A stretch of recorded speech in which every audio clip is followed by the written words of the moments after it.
அதிமுக பொதுக்குழு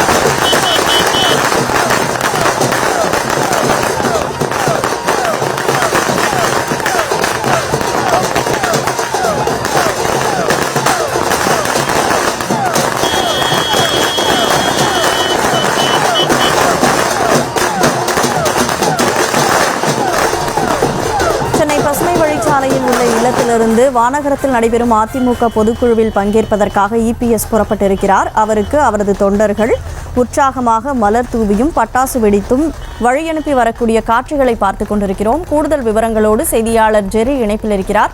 ஜெரி, வணக்கம். முழு விவரங்களை வழங்கலாம். வணக்கம். வானகரத்தில் நடக்க இருக்கும் பொதுக்குழுவிற்கு பசுமழை சாலையில் இருக்கும் தனது இல்லத்திலிருந்து புறப்பட்டார் எடப்பாடி பழனிசாமி. அவருக்கு அதிமுக சார்பில் பிரம்மாண்ட வரவேற்பு வழங்கப்பட்டது. அதிமுக பொதுக்குழு இன்று கூடுகிறது. அதிமுக பொதுக்குழு செயற்குழு கூட்டம் சென்னை மாநகரத்தில் உள்ள திருமண மண்டபத்தில் இன்று காலை 10:30 மணிக்கு நடைபெற இருப்பதாக கூறப்படுகிறது. அதிமுக பொதுக்குழு செயற்குழு உறுப்பினர் அவைத்தலைவர் தமிழ்மகன் உசேன் தலைமையில் நடக்க இருக்கிறது. 1.5 ஆண்டுகளில் சட்டசபை தேர்தல் நடக்க இருக்கும் நிலையில பொதுக்குழு இன்று நடைபெற இருக்கிறது. தற்போதைய அரசியல் சூழல் மற்றும் விஜயின் அரசியல் இன்றைக்கு பிறகு நடைபெறும் முதல் அதிமுக பொதுக்குழு கூட்டம் என்பதால் அரசியல் வட்டாரத்தில் எடப்பாடி என்ன பேச போகிறார் என்பதை கவனத்தை ஈர்த்திருக்கிறது. இந்திய தேர்தல் ஆணையத்தின் சட்டப்படி ஒரு அரசியல் கட்சி ஆண்டுக்கு ஒரு முறை பொதுக்குழுவையும் ஒரு ஆண்டுக்கு 2 முறை செயற்குழுவையும் கூட்ட வேண்டியது அவசியமாகும். அதிமுக கட்சி சார்பில் செயற்குழு கூட்டம் ஒன்று நடத்தப்பட்டு விட்டது. இந்த நிலையில் பொதுக்குழு மற்றும் ஒரு செயற்குழு கூட்டம் பாக்கி உள்ளதால் அதனை இந்த ஆண்டு இறுதிக்குள் நடத்தப்பட வேண்டியது அவசியமான ஒன்றாகும். இதையடுத்து அதிமுகவின் பொதுக்குழு மற்றும் செயற்குழு கூட்டம் சென்னை மாநகரத்தில் உள்ள ஸ்ரீவாரி வெங்கடாச்சலபதி சேலத்தில் இன்று நடைபெற இருக்கிறது. இந்த கூட்டத்திற்கு அக்கட்சியின் பொதுச் செயலாளர் முன்னாள் முதலமைச்சருமான எடப்பாடி பழனிசாமி தலைமை தாங்க இருக்கிறார். இந்த கூட்டத்தில் சுமார் 4000க்கும் அதிகமான கட்சி தொண்டர்கள், தலைவர்கள், பிரதிநிதிகள் பலரும் பங்கேற்க உள்ளனர்.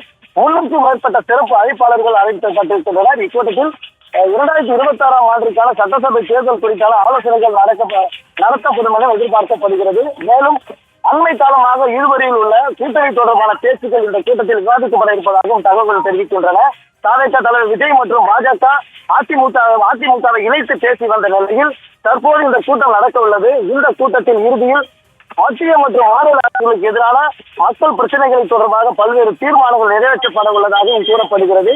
இந்த கூட்டத்தில் பங்கேற்பதற்கு அதிமுகவின் செயற்குழு மற்றும் பொதுக்குழு உறுப்பினர்களுக்கு அழைப்பு விடுக்கப்பட்டிருக்கிறது. புஞ்சல் புயல் பாதிப்பினால் மக்கள் அவதி அடைந்த நிலையில் இத்தகைய பரபரப்பான சூழலுக்கு மத்தியில் அதிமுக பொதுக்குழு மற்றும் செயற்குழு கூட்டத்தை கூட்டியிருப்பது குறிப்பிடத்தக்கது. தற்போதுள்ள அரசியல் சூழலில் அதிமுக இரு கூட்டங்களுக்கு முக்கியத்துவம் பெறுகிறது. எனவே சென்னை மாநகரத்தில் நடக்க இருக்கும் பொதுக்குழுவிற்கு பசுமை சாலையில் இருக்கும் தனது இல்லத்திலிருந்து எடப்பாடி பழனிசாமி புறப்பட்டார். அதிமுக தொண்டர்கள் சார்பில் அவருக்கு பிரம்மாண்ட வரவேற்பு வழங்கப்பட்டு வருகிறது.